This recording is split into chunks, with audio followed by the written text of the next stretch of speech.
So welcome to our class meeting for today, May 5th or May 3rd, which is hard to believe it's May, folks. It's our CCNA class. I've had a question here. Jacob's asked about the packet tracer 465, where it's asking you to connect a console cable to the router. So the problem was he was not using the actual console cable to connect from the RS-232 over. And that will, obviously you can't connect if you don't use a console cable. Now what I want to do is I actually want to change my video here just a second. I need to turn off my virtual background so that you can see behind me here, which, sorry for my junky office, but what I want to show you is real world. You would get one of two things, possibly back in the older days, and still I love these. You would get a cable like this. This is a DB9. Okay, so a 9-pin. RS-232. 9-pin, yep, RS-232 DB9 to an RJ45 connector. All right, and this is a Cisco rollover cable. And I always make fun of it being nasty Carolina blue. By the way, I went to NC State, so if you're in any particular state that has like a North Carolina State and a UNC Chapel Hill, basically it's the engineering school versus the liberal arts school. I went to the engineering school. So that's why this is Carolina's color, and I call it a nasty Carolina blue. But all console cables shipping from Cisco are this color, and console cables are rollover cables. So in the real world, Cisco devices have a console port on them. And you can see right there that blue console port. And so you could just take and connect your console cable into, if my hands will let me do it, into the console port. And then the other end would go into your RS-232 connection if you had one on your computer. Now, obviously, you're probably today going to be using a laptop with a USB to serial converter, or Cisco on some devices. And it's pretty rare, actually. It's not all that common. It's becoming more common now, but Cisco actually has now gone with shipping USB to, I guess this is just typical micro USB. But this one actually has a micro USB connector on it. You can see it right there. All right. So you could connect here, load the correct drivers, and then you can use that to connect to the console. Now, one thing that's very important for you to realize is if you're connected to the USB connection, it turns off the RJ45. So there's no way to have two console cables in the device and both of them function at the same time. So be aware that it's either or. You can't have both connected. But once you actually connect that, then you would open up your terminal emulation program on your computer. So for instance, on my computer, I use PuTTY. So there's Super PuTTY, all kinds of things that you could use. But here's PuTTY, and you can connect to a serial connection, and you can go down under serial and set it to your speed, as always, for a console connection, 9600, 8 data bits, 1 stop bit, no parity. And especially if you're using a USB to serial conversion, always turn off flow control, because I've found that can cause a lot of problems. And then you would click open, and that is what is being simulated right here inside of Packet Tracer, because Packet Tracer has got this terminal emulation program. So 9600 8N1, no flow control. Click OK, and you're connected to the console port on R0. So that's a real world showing of the different cables. And that's why the cable in Packet Tracer is this Carolina blue, is because it is the actual color the cables are in the real world. Now, a warning for all of you buying equipment, or if you buy equipment, it used to be every time you bought a piece of Cisco gear, they shipped you a console cable. They don't do that anymore. You have to order the console cables separately. That's why you see it as a line item on the actual order for the Cisco equipment. It's an item you have to buy. So I would purchase at least one per device, or quite honestly, go to your, especially if you've got Cisco gear and you're on your campus, go to the IT department and say, hey, do you have any spare Cisco console cables? Because most IT departments have hundreds of them laying around, because it used to be you would ship one with every single piece of equipment that you would receive. I have experience with that about 3 months ago. I have a computer that made, and then it will not connect through the RJ45. And then they have the wireless on it.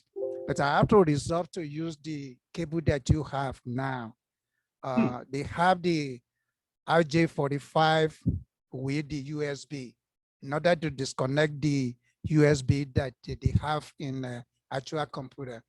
But I do not go through the PuTTY in order to set it. But when I connect it, it was not, I do not remember the adapter, but they have the adapter that have USB to the RJ45.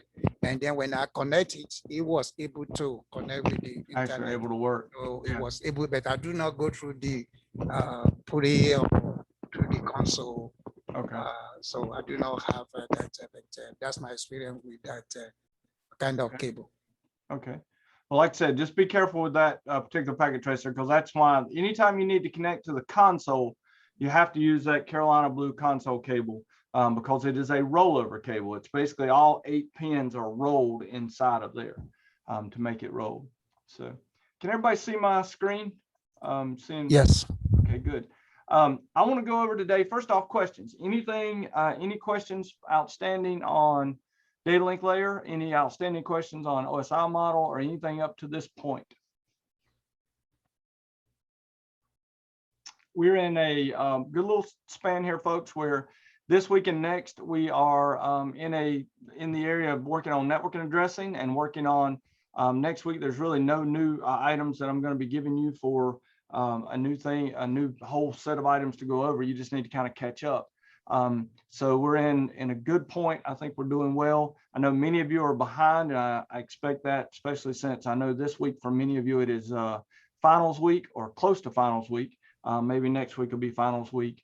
For us, I believe it's tomorrow. Tomorrow's final day of classes, and then graduation is actually Wednesday, Thursday. Which Let me ask you another question, if I may. Yeah, go ahead. On the 4.71, where we had to connect with the Hawaii University with the for the other one.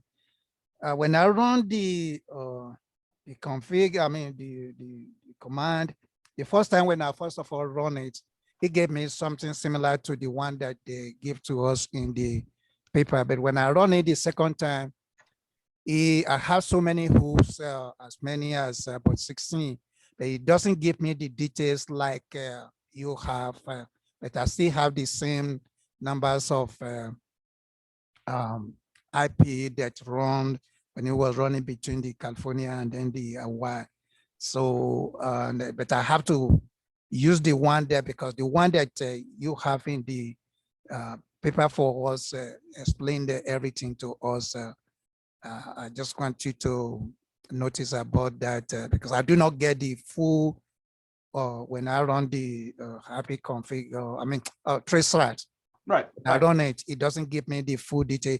It only give me the, I don't know, maybe my computer is not big enough to give me more.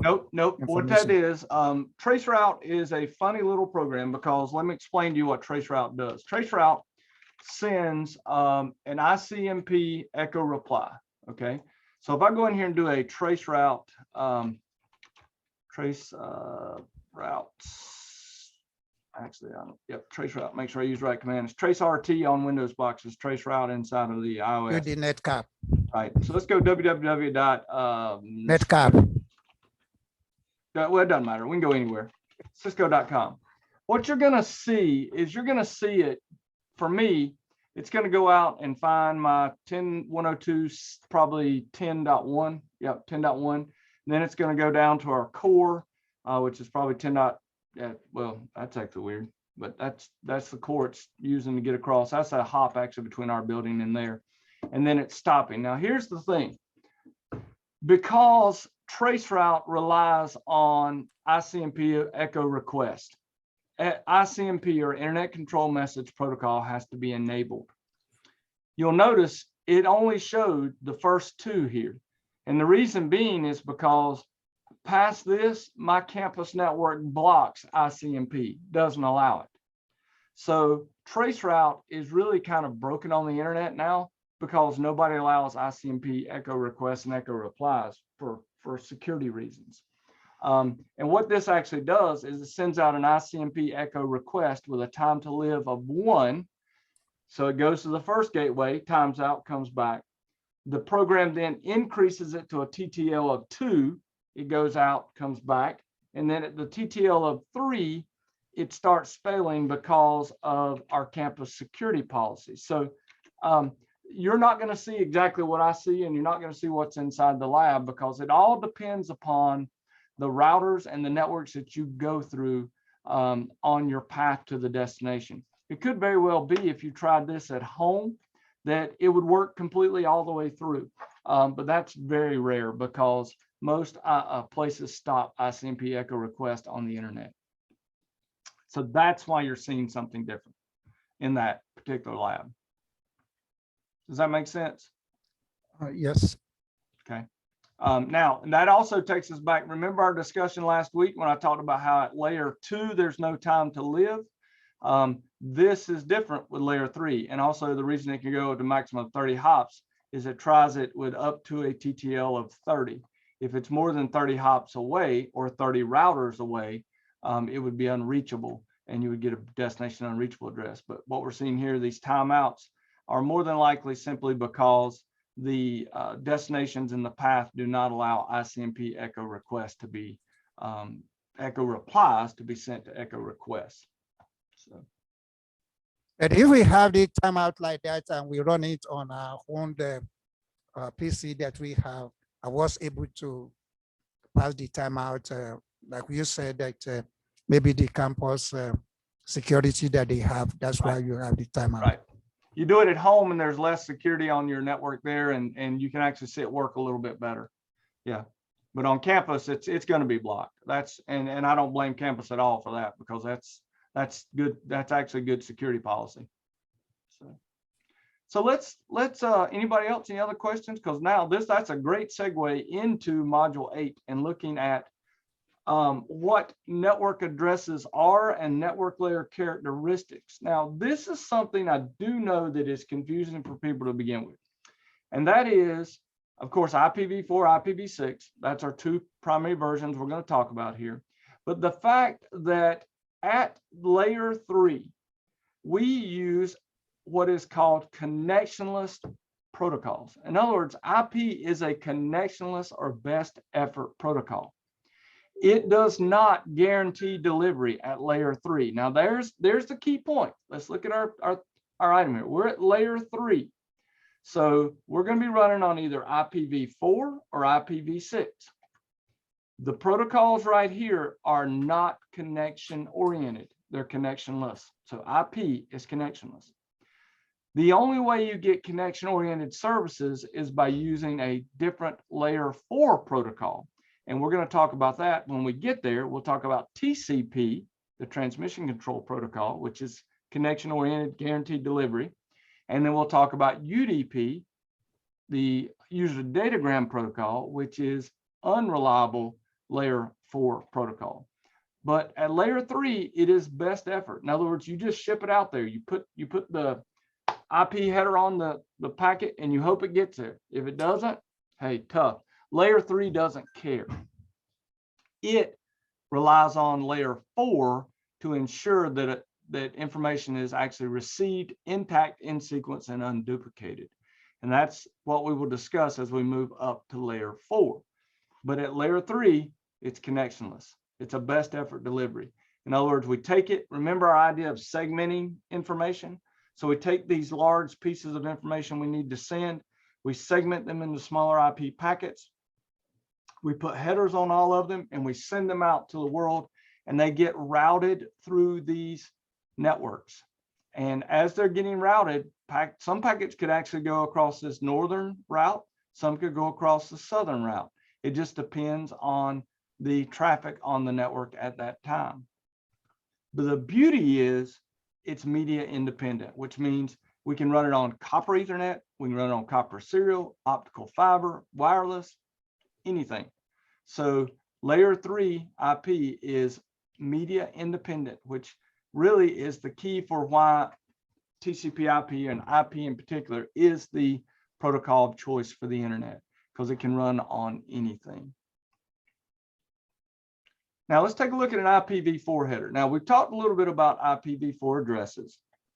They are 32-bit addresses. So typically in dotted decimal format. So again, I'm going to pull up this highly technical program that I use here called Notepad. I'm being facetious, by the way, folks. You know that. It's just a joke there. Actually, I'm going to try to open up Notepad if I don't click the wrong thing.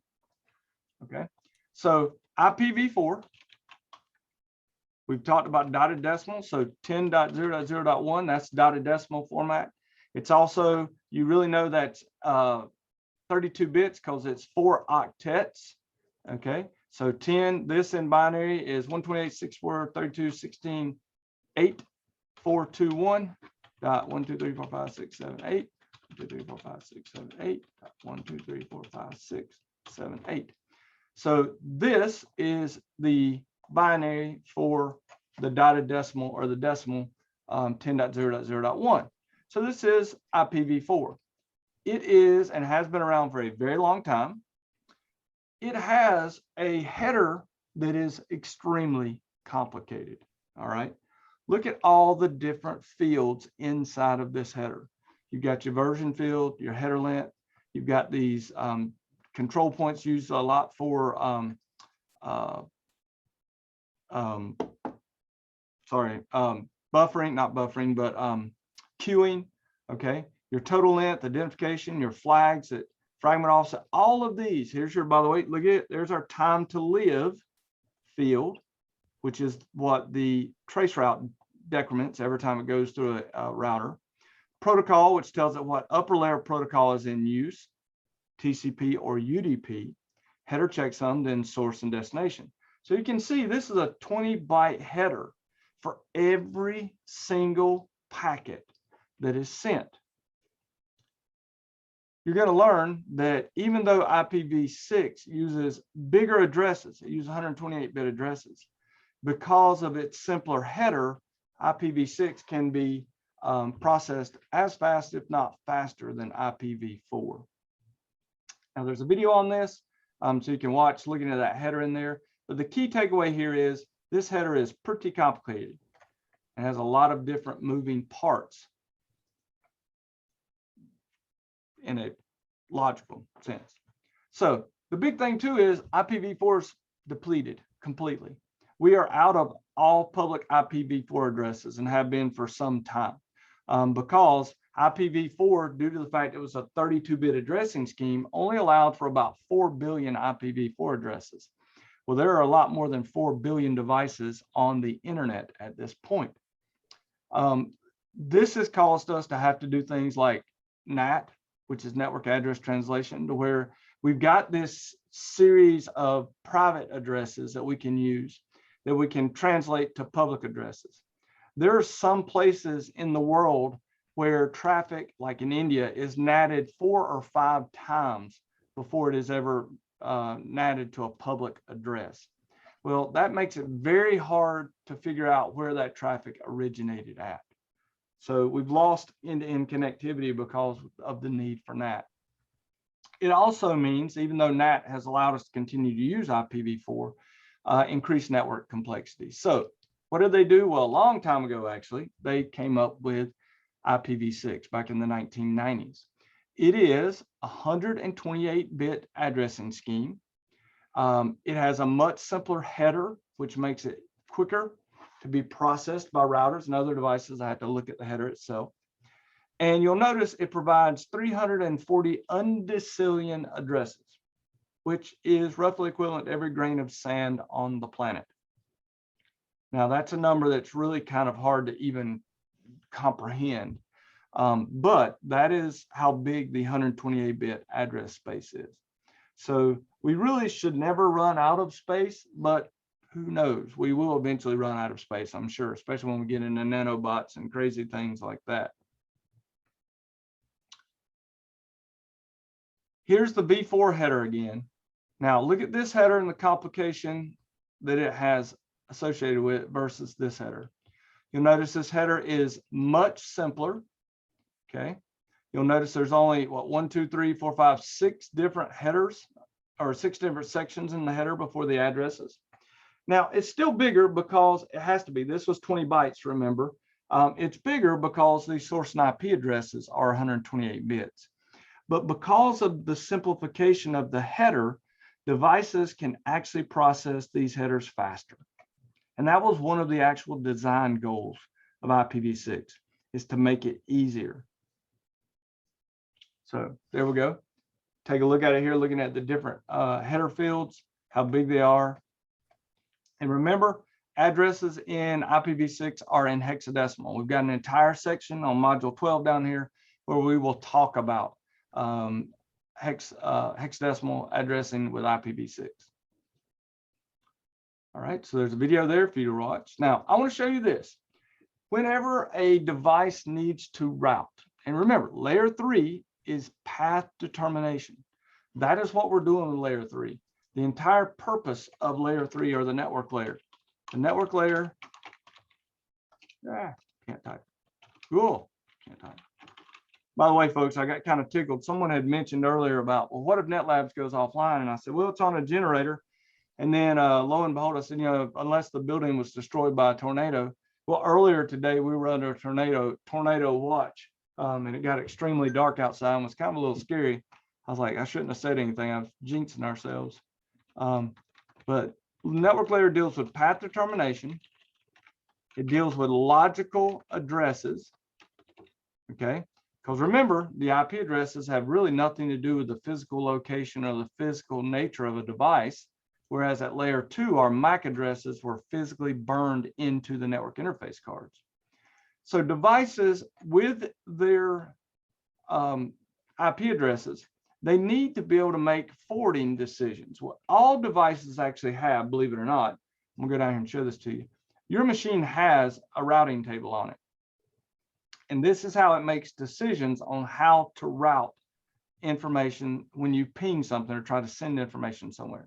So if you need to actually determine if the host has its own IP software loaded and working, you can ping what's called the loopback, which is 127.0.0.1 in IPv4, or : 1, which is all zeros in 1 in IPv6. This is called the loopback interface. And if you ping it on your device, it just proves that the TCP/IP protocol stack is running on your device. So you can do ping 127.0.0.1. You'll see that you get reply. So it sends out an ICMP echo request. In this case, it really doesn't send it anywhere. It sends it to the local software interface. And you should be able to ping : 1 and get a reply because IPv6 is running.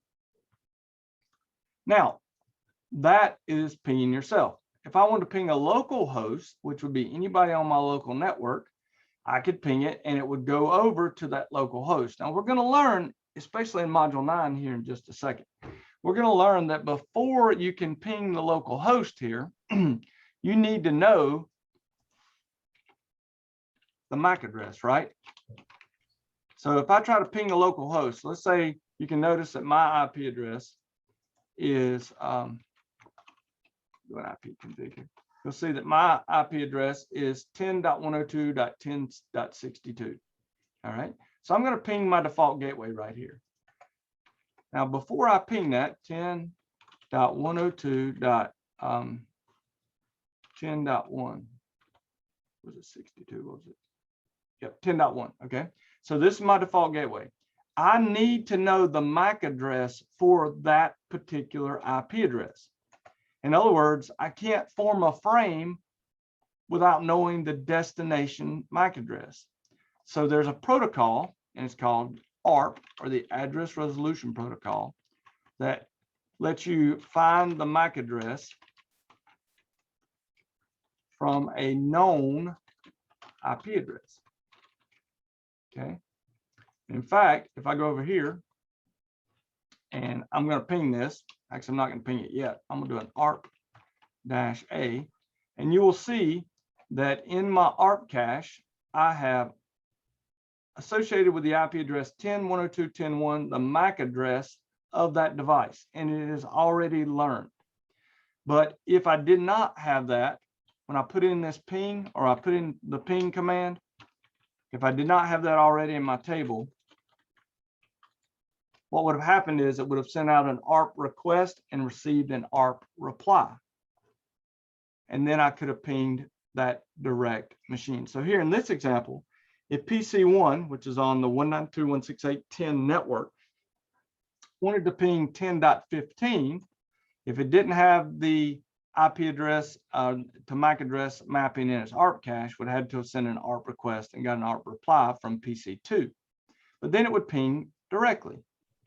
If you need or want to ping a remote host, however, you're going to have to go through your default gateway, which is the router closest to you on the same network as you. So for me, if I pinged anything remote, so if I tried to ping, let's try netlabs.stanley.edu, which should fail. I don't think it's going to work. Oh, it did fail because we got it failing, or actually we got ICMP blocked to that network. But if I was able to actually ping and ping worked, I would have to go using out 10.102.10.1. I had to go out the default gateway to get there because that's on a remote network. We're going to learn a little bit later how a host determines what network it is on, but it's a simple ANDing process of its IPv4 address with the configured subnet mask on the device. So to ping locally, we can just ping it. It goes over, comes back. If you need to connect to something remote, however, you have to go across and through a router. And that is our default gateway. That is the whole idea behind a default gateway. It is that router closest to you that provides external connectivity to other networks. Questions about that? That is a very important concept.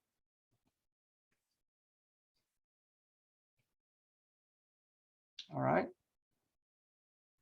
So if it's going to a remote network, it would actually get sent to the router first. That would actually be, it would go over because that's the MAC address that would respond. Remember, if I'm trying to go to a remote IP address, ARP won't go over here because routers don't pass broadcast.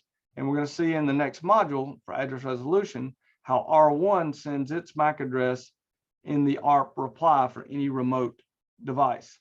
Then that would come to R1. R1 has a routing table just like a host, but instead of having a host routing table, it has a router routing table, which we will discuss now. So routers forward packets based upon routing decisions made using their routing table. So we can see here, if it's destined for 209, or if it's destined to 10.1.110. All right, and the source was 192.168.10.10. Well, that would go over first to R1. R1 would look in its routing table. Okay, by the way, R1 has to take off all the layer 2 information, look at the layer 3 information, determine what network it's destined for, and then say, okay, in my routing table, how do I get to the 10 network? Well, I get to that network by going over to R2. It will then forward it out G001, which is gigabit 001, over to R2. R2 will do a lookup and we'll find that the network 10.1.10/24, we'll talk more about what that means as we move forward, but that's the number of bits in the subnet mask, is connected directly on this interface right here and would send it over to PC2. So at every single hop, the routers take the packets apart up to at least layer 3, look at the destination network, make a routing decision based upon their routing table, and then re-encapsulate and forward the packet. And now think about how quickly we get across the internet, and it's really absolutely amazing that this works. It truly is magic. Here we have on routers. Routers in the routing table typically have 3 types of entries. One is directly connected. So that is any network that is actually on an interface that is up and assigned to an interface. So R1 has the 192.168.10.0/ network directly connected, and it has the 209.165.200.224/30 network directly connected. It then also could have remote networks. So it would have this remote network would be in its routing table. And then it could possibly have what is called a default route, which is basically a path of last choice or last use, which says if no other path is available, use this route, which is what we typically use for anything we're sending to the internet from our networks. Those entries in the route tables can be learned statically or dynamically. And you're actually going to learn how to statically assign routes and how to dynamically do routing as we move through our courses with you. You're going to learn how to do that a little bit in this course, very little in this course, but mostly you're going to learn about it in the next course in CCNA 2 and in CCNA 3. So here we have, they just want to show you the concept of static routing. So on R1, you can have a static route set that says in order to get to, and basically it's what this command says, IP route, in order to get to the 10.110 network, go send it to 209.165.200.226. And one of the things you'll learn as we move forward, especially in the CCNA 2, is this. Every router makes its routing decisions based upon its routing table, its route table. Also, just because there's a route to the destination doesn't mean there's a route back. So just because I made a route over to the 10 network doesn't mean that R2 is going to know how to get back to the 192.168.10 network. So we'll have to learn that in order for routing to work fully, the routers have to know about all the different networks on the internetwork. You also can learn what is called a dynamic route or use dynamic routing, which takes a routing protocol like OSPF, EIGRP, there's others, ISIS, RIP, some of the older ones. And you can dynamically learn about routes so that the good news is with that, with dynamic routes or routing protocols, if a route goes down, then a secondary route can be brought up without having to actually manually put the route in. Static routes, we use them for small networks, simple networks. They're also, static routes are actually more secure than dynamic routing protocols because you have full control of where all of your information is going. Okay, so now we could use dynamic routing. In this case, we're talking about using OSPF so that R1 would tell R2 about the networks it's connected to. Now, what you'll learn is R2 would actually ignore the advertisement for the 209.165.200.224 network from R1 because it's directly connected to that one, and that's got the best administrative distance. But it would learn about this 192.168.10 network, and likewise, R1 would learn about the 10.110 network on R2. And then again, dynamic routing would allow you to have a new best path. So this was the best path before. It fails. With dynamic routing, the routers could automatically negotiate a new best path. I'll show you the route table, but I want to show you this table here. This is a simple route table, and you'll see that R1 has a couple of things on it. First off, let's look at these C routes. This is called a connected route. A connected route is directly connected to an interface. So this tells me that the 192.168.10 network is directly connected to my gigabit 000 interface. This L route, which only appears in Cisco iOS 15 or higher, says it's a local route, and that tells you that that is the actual IP address on that interface. And you can see it's got a /32, which means that is the actual IP address on the interface itself. So those are connected and local routes. We then have this route right here. This tells me that we have learned about the 10.110 network via the dynamic routing protocol OSPF, okay, from 209.165.200.226. So R2 is advertising this network to us via OSPF. And then last but not least, I have a static, what's called a default route assigned on R1 that says anything that I don't have a route for in my routing table, send it over to R2 and let R2 figure out what to do with it. And that would be used, R2 would have a default route going to the internet so that anytime we went to anything that was not in our routing tables, it would go over to R2. R2 would forward it up to our ISP. Then the ISP is responsible for figuring out the correct path. All right. So this is a typical routing table on a Cisco router. Questions about it?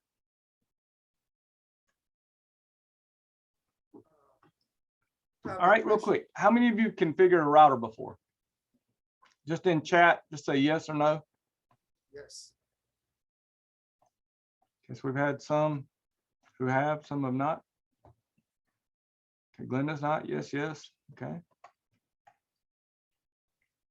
I've configured a good number of routers over the years.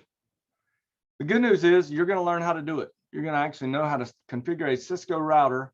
By the end of this class, you'll know how to configure a Cisco router, and you will have connected routes. By the end of our next class, you'll be able to do it on everything static routes and getting towards working on some dynamic routing. And then by the end of our third class, you'll be able to do it configured even with dynamic routing. Okay, good, excellent. Even on Packet Tracer, that's still good though. Like I said, Packet Tracer will show you a great deal about how devices work, and the routing table works the same there as it does on a real device. So, okay. Well, let's move on then real quickly over to address resolution, because I want to talk about ARP, MAC and IP, ARP, and then we're going to touch on IPv6 neighbor discovery. We're not going to spend a whole lot of time on it because we've got a whole section on it, but it is an interesting thing to talk about. Now, we have talked a little bit already about how addressing works on different devices. Now, what I want to do again is, my handwriting I know is terrible, folks, but let's talk again about the OSI model. Let's talk about, we've got, if we do the OSI model, we got the app, presentation, session, all people seem to need transport. We got the network layer, all people seem to need data processing. Okay, got the data link layer. Real quick in chat, everybody put what the two sublayers of the data link layer are. What are the two sublayers of data link layer? One that interfaces with the logical and one that interfaces with the hardware. Or come off mute and tell me what they are. Is everybody awake? Hello? Yeah, we were. Okay. So what is it? What are the two sublayers? About Ipv4 and Ipv6. I couldn't hear that. The two sublayers for the data link layer. Media and the logical. Okay, so you got the media access control, which is right here. And then this is the logical link control. Logical. Wow. That's even worse handwriting than normal, y'all. Link control. Or LLC. The reason I do this is because what I want you to realize, again, remember all of this information here comes down. So everything from these layers here come down and become data. Okay, so this becomes data at the network layer. So at the network layer, we've got our square here. Everything from up top is data. And then we have to put our header on here, right? So we've got to put our source IP and we got to do our destination IP. Now, typically we get those by either DNS or we just know what the IP addresses are. But this then becomes data for layer 2. Okay, so this is the data portion. Remember, we put our CRC on the end. So this is our CRC, our cyclical redundancy check or checksum. Then we have our header here. And so in order to send anything out, we've got to know our destination MAC address. And we've got to know our source MAC address. We're going to know our source MAC address. But if we don't know that destination MAC address, but we pinged or we tried to go to a particular host, we've got to find our destination MAC address. Well, the Address Resolution Protocol, or ARP, is the protocol responsible for allowing you to find the destination MAC address. So as we go up here and look, I need to know that destination MAC address. If it's not already in my ARP table, okay, I've got to do an ARP request. Now, if the destination is local, it's very, very simple. You send out an ARP request and say, hey, I need to know who has the IP address 192.168.10.11 and what is your IP address. And by the way, an ARP request is sent to the all Fs MAC address. All right, because you don't know what the destination MAC is to begin with. And so it will send back and say, my MAC address for 192.168.10.11 is this 555555. They cut it off, they shortened it. That can then be used as the destination MAC address header. And you create your frames and you send information down across whatever layer one you're using, turn it into ones and zeros. Okay. If it's not a local device, in other words, if the destination is not on the same network, we've got a problem. By default, routers block all broadcasts. ARP requests are broadcasts. So if we send out an ARP request and that the device that we're trying to get the MAC address for is a remote device, that cannot be forwarded over to that remote device. So what will happen is if an ARP request comes in, for instance, in this case, if PC1 sent an ARP request and said, who has 10.1.1.10?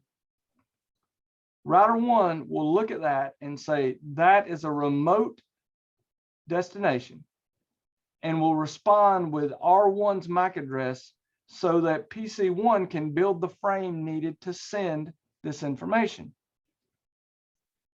When that frame gets sent, remember what happens, the switch looks at the destination MAC address, sees that that is the MAC address of R1's gigabit interface, sends it over to R1. R1 takes off the header, takes off the destination and source MAC addresses and says, oh, that's my MAC address, looks at the destination IP address, does a route table lookup, determines where to send it, and then re-encapsulates it across this link to R2. And then R2 eventually re-encapsulates it, de-encapsulates it, then re-encapsulates it for PC2. This is called Proxy Arp, a very, very important concept. And what it is Proxy Arp is when the default gateway sends its MAC address for a remote destination. Okay, and that is called Proxy Arp. In other words, R1 is proxying its MAC address of BBBB for the remote host PC2. And that is called Proxy Arp. Very, very important. That's the only way that host PC1 can send something to PC2, especially with Ethernet, because it has to have a MAC address to put in that destination. You'll notice at every hop here, the router rewrites the layer 2 header, but it's not rewriting the layer 3 header. It stays the same until it gets to the destination. Super, super important. Now, ARP is used with IPv4. We're going to learn about neighbor discovery for IPv6, which is does the same thing. It's just a little bit different. So let's look at ARP here. So we need to know the destination MAC address. I only have the IP address. I don't know the MAC address. Who has it? If it's local, that device responds directly. Okay. If it's not local, then if there's a router available or a default gateway, it will proxy its MAC address for the remote destination. So here we go. Let's see it in action. Now notice that when this goes out, it gets flooded to everybody because the destination is all Fs. But the one that it's actually for responds with an ARP reply and says, hey, that's me. Here's my MAC address. And then now H1 can send directly to H4. So for a local device, send out an ARP request, get an ARP reply, then I can build my frame and I can send it directly to it. If it's a remote, and there's a whole video here, if it's a remote device, then the router responds with its MAC address. Okay. Now, one of the things that happens is MAC address tables, ARP tables are not permanent. So with newer Windows operating systems, the ARP table is stays between 15 and 45 seconds. What will happen is if it's used again within 45 seconds of first learning, it stays in there up to 15 minutes. But eventually you want to age out your ARP caches because MAC addresses could change. If a network interface card changed, so for instance, imagine if at this point B is connecting with wired Ethernet, but if B changed to use wireless Ethernet, then it's very well possible that its MAC address could change. Now, MAC addresses don't change much, but it is possible. Cisco routers typically have ARP tables that last for 4 hours before they're flushed. So you can on a Cisco router do the show IP ARP command and see the actual ARP table. So there's a table very similar to what you see on a host. On a host, you use that command I showed you earlier, ARP-A, which shows you the entries in your ARP table. So your address resolution protocol table. Now, here's some problems with ARP. One is, remember, on that whole thing, I send out an ARP request, it's broadcast to everybody. So if those devices, if someone wanted to, they could actually spoof a MAC address. You could say, hey, I need the MAC address of the default gateway of 1.1. Well, this hacker here on C would perform a denial of service attack so that R1 couldn't respond and actually respond and say that its MAC address is the default gateway. If it can do that, it becomes a man in the middle so that you're able to, all your information that was supposed to be going to the R1 actually goes first to C and then goes to R1 is being forwarded. We can stop that with what is called dynamic ARP inspection or DAI. Now they say it's beyond the scope of this course and it is beyond the scope of CCNA 1, but we're actually going to talk about it when we get into later courses. So we'll come back to that with dynamic inspection. Questions about ARP, because ARP is super important. Without it, IPv4 doesn't work, especially in an Ethernet environment. Doesn't work at all. For those of you who have not really dug deep into networking, isn't it amazing how this stuff really even works? Because you got to think about it. When you go and download a video, every single thing, every packet is going through this process to get to you. So it's really kind of just unbelievable the amount that it goes on in the background for these things to work correctly. But any questions on ARP, address resolution protocol? It allows you to find a MAC address from a known IP address. All right, everybody knows that? All right, let's talk about neighbor discovery. IPv6 doesn't use ARP. It uses what's called ICMP neighbor discovery. It uses a series of 5 messages, neighbor solicitation messages, neighbor advertisements, router solicitation, router advertisements, and a redirect. These first two, neighbor solicitation and neighbor advertisements, are most analogous to ARP for IPv6. In other words, I need to know the MAC address for a known IPv6 address. So you can send out a neighbor solicitation, and then that neighbor would say, okay, the MAC address for this particular IPv6 address is this, and you get back. Now, it's actually sent to a multicast address, not to the IP address. So it's multicast out, but it allows the address resolution. It's the same concept. So ICMP v6 neighbor solicitation, and it will say, I need to know whoever has this address, what is your MAC address? And it will send it out. My MAC address is this. Okay.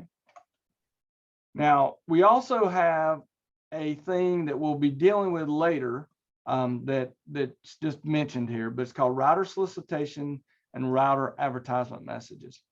IPv6 is a really cool protocol because it's got what's called stateless address auto configuration, or SLAC. That's what they mentioned right here, SLAC, stateless address auto configuration. And so what can happen is if you're running IPv6, a machine can actually boot up with no IP address on it at all. It can send out a router solicitation message, or an ICMP v6 RS, router solicitation. The router can send back a router advertisement that actually has with it the prefix for the network that that particular host is on, like this, 2001 DBA ACAD ::/64. The PC or host can then just pull itself an IP address or give itself an IP address on that network using a process of developing a random host address. There's a couple ways you can do it. We'll go through it in module 12.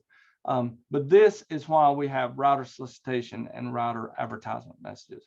We'll go over them much more once we get down in here, because we're going to talk all about how that works and what it is. Okay. Okay, folks, questions on ARP or network addressing, or any of the items covered in modules 8 and modules 9? No questions? Turn back on my camera.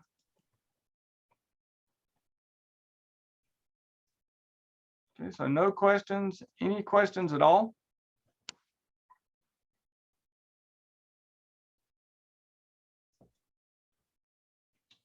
So let me go back over here. So we've talked about path determination, layer 3 routing. We've talked about, let me share my screen again. So key takeaway from module 8, path determination, routing. We've talked about logical addressing. We've talked about IPv4, IPv6 addresses. We talked about address resolution protocol and IPv6 neighbor discovery. Now, next 2 weeks, we're going to continue working on IP addressing and looking at basic router configuration. By the way, module 10, basic router config, almost everything you did on a switch is exactly the same on a router. The only difference is, really, instead of putting IP addresses on a switch virtual interface, you're going to put it onto an actual interface, which is neat. However, it is, other than that, banner message of day, enable secret passwords, console passwords, V2I, all that's pretty much the same. So the next chapter, it's an easy chapter. It's not hard at all. But the IP addressing topic is the single most important thing that we do in this entire class. It's one of the reasons why I've actually put a couple old videos. You'll see me when I was actually, it's about 8 years ago, before I got hit by a truck. But down here, I actually uploaded 2 different lectures. I uploaded an old lecture, which is actually from like 3 versions of the curriculum ago. All right, so you can actually look at that. I also uploaded the 7 holy steps of subnetting. So these are one of the things this curriculum does that I don't agree with. This curriculum teaches you classless subnetting from the get-go. I firmly believe in order to understand classless subnetting or variable length subnetting, you need to understand first classful subnetting. So there's a video here on how to do that and what you can do in order to see those particular steps. I'm going to go over them, but I would say take a look at this old network addressing lecture, because it goes over IPv4 addressing and network addressing pretty well. And then I'll also be uploading a module 11 for you, but I'll be going over that next week with you. So take a look at those 2 if you get time, and that way we can go ahead and get started on, or get you going on learning IPv4 addressing and IPv4 subnetting, which is extremely important. And then we're going to learn how easy IPv6 is and IPv6 subnetting. Okay, questions? Now, I understand there's been a lot of material in here, folks. There is no doubt about it. We are on a pace. We're moving, but we've really got to be able to complete this in the time frame that we've got to get CCNA 1 and 2 done in the summer, and then allow you to move on to CCNA 3 in the fall. Okay. Any questions? Everybody's been very quiet today. Is everything okay? that's either you're really understanding it or I have completely lost the entire class. It's just the end of the semester. I understand. Trust me. I And do. we're in the throes of a severe thunderstorm, it sounds like out back. Are you? Okay. I do know that just came through here about an hour ago. So there's some bad storms moving across the East Coast. So everyone be very careful. It's definitely, it's cleared up here and nice now, but it's definitely been a little rough today. It's coming up. It's coming up through Mississippi, through Alabama, and then going out to the East Coast because Mississippi had several tornadoes last night, Tupelo and Yazoo City, and a number of other places. That's bad. Tornadoes are they're bad. Especially in those areas. You don't realize how flat some of the areas are in Mississippi and Arkansas until you really go out there and see how, you understand in Oklahoma why tornadoes can stay on the ground for 50 miles because there's not a bump even to stop them. I live in Mississippi, so basically what I did was go ahead and pray, pull the covers over my head, and just pray that I'll be there the next day. Ooh, that's scary. Some of the places I've been to in Arkansas, they actually had underground. They'd put in some storm shelters where they could go. But yeah, that's the water table here is too high. We don't have basements. gotcha.